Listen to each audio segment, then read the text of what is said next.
Was J. Bruce Ismay really a villain? No.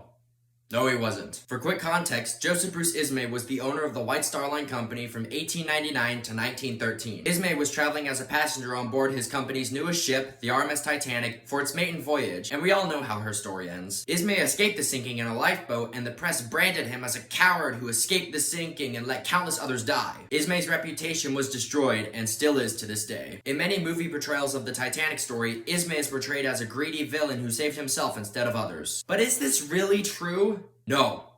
Many will point to his overheard conversation with Captain E.J. Smith as an example of his greedy business practices, as he seemed to put pressure on Smith to increase the ship's speed and make headlines by arriving early. In reality, this conversation was taken completely out of context. In reality, it seemed that Ismay was actually complimenting the ship's consistent speed. Ismay had no power over Captain Smith, and seemed to be making a comment to the captain that Titanic would arrive in New York early. After the iceberg impact, Ismay was one of the first people to learn of Titanic's eventual fate. Unlike how he's portrayed in the movies, according to witnesses, Ismay was actually seen helping officers usher fellow passengers into lifeboats. He did suffer a small panic attack and tried to force the lowering of a lifeboat, but he quickly regained his composure after getting yelled at by 5th Officer Lowe. After helping passengers board lifeboats for nearly 2 hours, Ismay and another first-class passenger were around collapsible lifeboat C, and the two saw that there were no more women and children around and empty seats in the boat, so they both hopped in. This lifeboat was the second to last lifeboat to leave the ship successfully, and only 20 minutes later, Titanic left the surface. Ismay was helping to row the boat and refused to watch as the Titanic foundered. On board Carpathia, Ismay shut himself up in a stateroom as he suffered heavily from survivor's guilt, also saying that he should have gone down with the Titanic. After reaching New York, many people claim that Ismay was attempting to flee America and head back to Britain to avoid the inquiries. However, it was a possible mix-up between Ismay believing that the inquiries were to be held in Britain, not America. It was too late, however, as the press began to smear Ismay's image by branding him as a coward and telling false stories about his cowardness during the sinking. Despite him being legally cleared of any wrongdoing during the sinking, the damage was already done. Ismay made sure that insurance claims were paid out to the victims' families before he resigned as chairman of the White Star Line in 1913. Ismay died from a stroke in 1937. To this day, Ismay's image is completely demolished, as everyone paints him as a villain and a coward, when in reality he was a passenger who helped out fellow passengers during the sinking and unfortunately became a scapegoat for the American press after everything was said and done.